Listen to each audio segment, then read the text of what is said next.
So what we learned is that really good production will win you the game, and we didn't actually see that. But what we know is that the Steel won this game. But imagine if he would have had the best production he possibly could have. He's doing actually a pretty good job for a bronze level player. Absolutely. He's doing a I'm very really good job impressed. keeping his money low when he's actually focusing on building units. Absolutely. I think about like what would happen if I'd played him when I was in bronze. Like this guy would have stomped me. Like I used Yeah. to be bronze when I started playing this game. The Uh, main problem with the Steel is when he goes on attacks, he forgets to macro, and he's too busy microing. So we that's the want to first step. emphasize macroing over Yeah. microing. Do not micro. Do not micro unless you have like super micro intensive units like sentries or like spell casting units. Don't micro. Just if you get more units, you're going to win the game. Basically, we're going to just nail that into your head in these first 2 months. Get more units than your opponents, you will win. Absolutely. And we're actually going to see that right now. We're going to watch Killer Kimchi. He has quite a few stalkers. He's actually going to even blink right up into the base of the steel, and he's going to do a little bit of damage. Um, but frankly, the point is, the steel has so many more units because he's been able to macro more. Just because he has as we talked about last week, he has more workers, so he has more income, plain and simple. And B, he's just been doing a better job of macroing in general.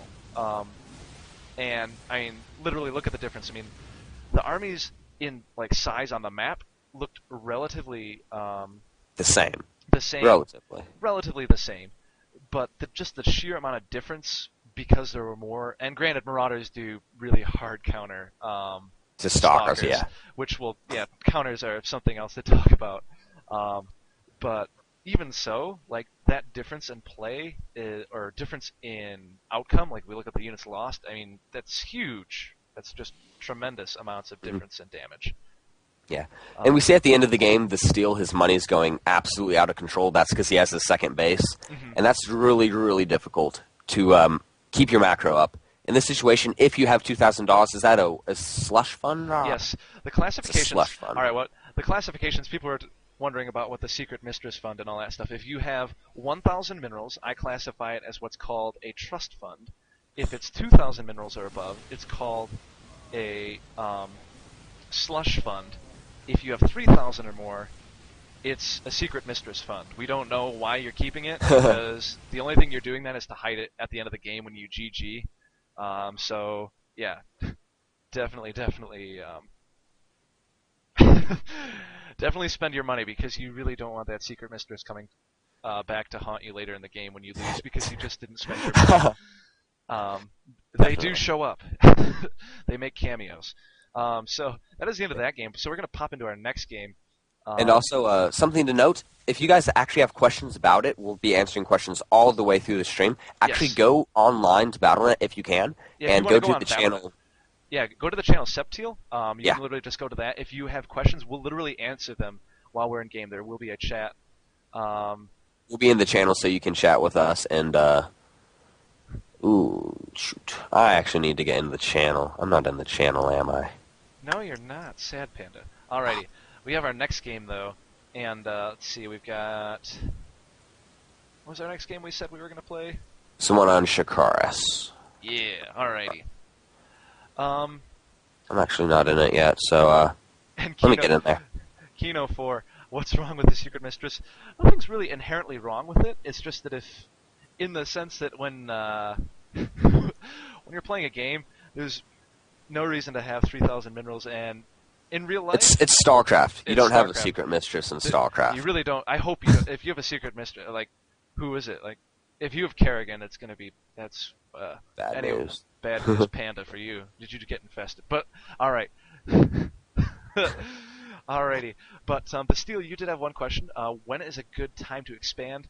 On average, that's a really tough, kind of loaded question to ask because it's that's just a tough question. I'll try to answer it. Yeah, why don't you go ahead and try and answer it? Because I honestly can't think of a way to directly answer it. Wow, now this screen is going to be really obnoxious on my... Can I even... I don't know. I'll check it periodically, I promise. Yeah. I'll look at it because that's just going to fill up way too much of the screen. Yeah. To answer that question, a good time to expand, Snowbard, actually in the chat, he has a pretty good answer. A good time to expand is when you feel safe. Now, okay, that's a pretty good guideline, and especially for that level of play. Yes, behind an attack is very good. What I would try to do is if you are whenever you there are a couple things that you have to meet the criteria of when you expand. You have to have a plan to secure the expansion. Mm-hmm. You have to have enough money to have the expansion, of And a course. plan what after you're going to do with that extra money. Exactly. Especially. One thing that you did this steal in that last game, you got the expand relatively late. That's fine for this level. But what happened was you didn't have a plan after the expansion. You're like, oh, well, I guess I have to expand because that's just what you do. You get more money. You have to have a very concise plan of what you're going to do after the expansion goes down. So let's actually go ahead and start the game in 3, 2, 1. Alrighty, started. And also, that's actually a good question as well. Zerg, you need to have a decently fast expo because you need to have more bases than your opponent. We'll actually get around to that when we talk about the Zerg matchups that we have ahead of us. But yes, absolutely, you do need to have extra bases. It's always viewed Zerg should have at least one more base than their opponent. Yeah. Plain and simple, that's the way to look at it because all their production comes from hatcheries. So, yeah, that's the way to look at it. And one last thing about the expansions, you have to have enough intelligence, or not intelligence like brain intelligence, but like map intelligence, scouting. You have to know that if you throw down the expansion, you will not die. Mm-hmm. Because if you throw it down, you're like, well, I don't know what he has, and then he shows up and he kills it, then it's worthless, and you could have used it on units. So make sure you have a plan afterwards, you have enough money, and you're safe. And get some good scouting. I would not suggest expanding unless you scan and you're like, okay, well, I know I can stop him if he tries to attack me. So, going into this game, Septiel, what do you think is the number one thing that players should be looking at in this game? With this game, for one thing, I would emphasize the largeness of this map, which is going to really encourage expansion timings, early expansion timings for this game. I would love to see some early expansions. This is a platinum level replay, so this is not. We could definitely see some early expansions. In fact, we do. Spoiler alert. In fact, we see Powadog is going to actually set himself up for one, putting that supply depot down on the low ground like that. And Rexer's actually, who's our lovely viewer who sent in these replays. Special thanks to Rexer for that. And the reason why we're actually doing a platinum level replay is we're trying to see, give you guys a sense of what separates these players from you. That sounds terrible, but we're trying to see, like, these players don't make these, like, critical supply depot mistakes in the early game. And that's really the only thing that separates bronze from platinum. There are some strategic and knowledge things that do, but for the most part, it's just the mechanics. So. Absolutely. Alrighty. But, yeah, definitely mechanics are the biggest separation between players in the lower and higher leagues. It's not really a matter of unit micromanagement. Like, when you look at professional players, people emphasize their play because they have phenomenal control. Like, Huck, I've heard people joke that he literally names all of his stalkers different names so he can keep track of them because he doesn't want one of them to die while he's not looking.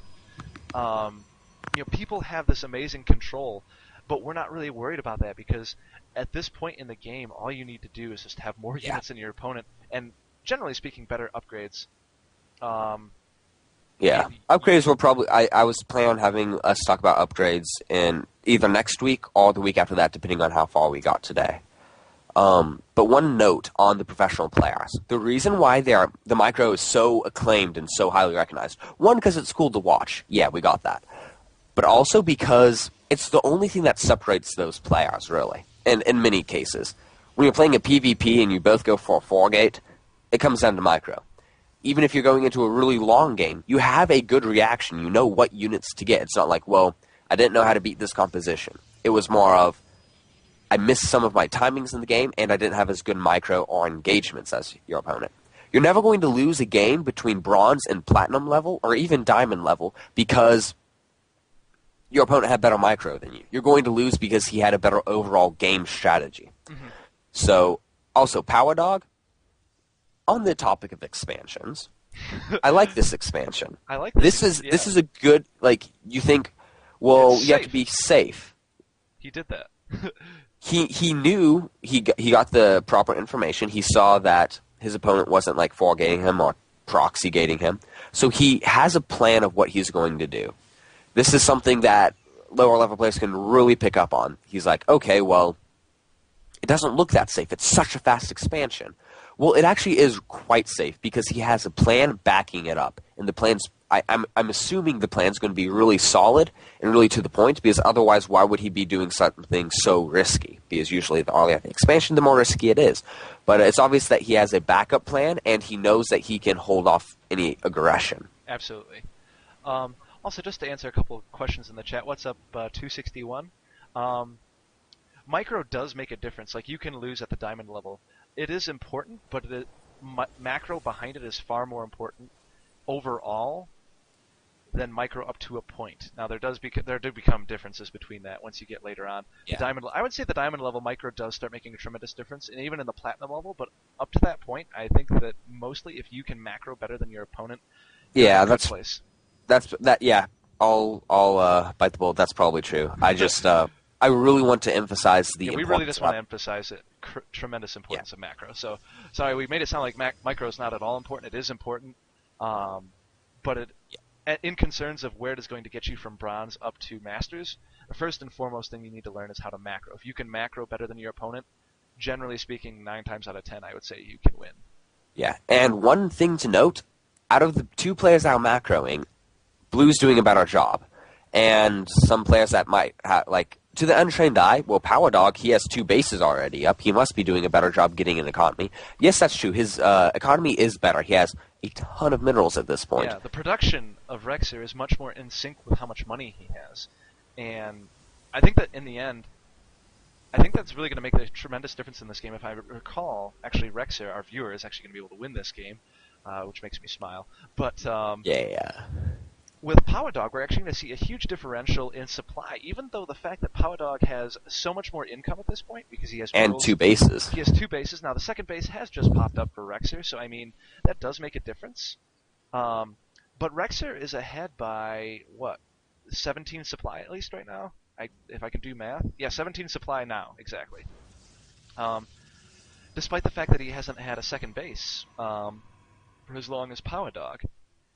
So, and also we know, for one thing, Power Dog is also getting a tremendous amount of gas. Once again, just showing you, if you aren't going to use the gas, don't get it. Like, if you put 6 of those SCVs on minerals, that's another 240 minerals to 180 minerals per minute that you are receiving. And that's a lot of Marines. It definitely is. And the reason why he's getting so much gas is he's trying to go mech, he ends up going Thor. You don't need that much gas. No. And also, another reason why he doesn't have very much money, if you look in his base, for a time he only had six SCVs in his main base because he transferred all of them to his natural. Mm-hmm. If you're going to go for a fast expansion, just as a general rule, you don't really want to move your probes or drones or SCVs to the second expansion. There's really no point because it's just going to waste time going all the way down there. Absolutely. And I'd like to apologize for the phone call. It sounds unprofessional, but I promise I have a really good reason. I have a sibling that lives, I have a sibling that is actually out of country, so when she calls... everybody picks up. So... Go ahead. So I just had to take care of that for 1 second. Sorry about the phone ringing. I know it sounds unprofessional, but you have to hear me out on this one. Frankly, I did not even hear it, so... Okay. Well, it rang a couple times, and it was right next to the mic, so maybe some people in chat noticed it. Maybe. Sorry in advance, but let's get back. Yes. One thing to note, we're going to see the differential between teching up differences. I think, first off, something simple. It's going to sound kind of stupid. I'm going to make my John Madden quote of the day right now, but the difference between teching, you're going to be able to have more stuff the lower tech you start at initially, and frankly, in my opinion, generally speaking, unless you're trying a rush tactic, which Power Dog is going to try and do, he's going to try and rush for Thors. In general, it's better to generally gradually progress into tech for macro reasons, because you're able to get up a lot more probes and afford that instead of cutting and it's probes. safer. And it's much safer. I mean, look at Rexer's army right now. I mean, Rexer, I think at this point, actually could probably go over and very easily kill Power Dog at this point. And that comes on the lines of aggression, which by platinum level you should probably have a pretty good game sense, but we'll let it slip just this one time. You always want to be scouting, and actually that Absolver's doing a great job, still hasn't been taken out. But one thing, Power Dog, for Terran, just in general, you really don't want to get those 2 gas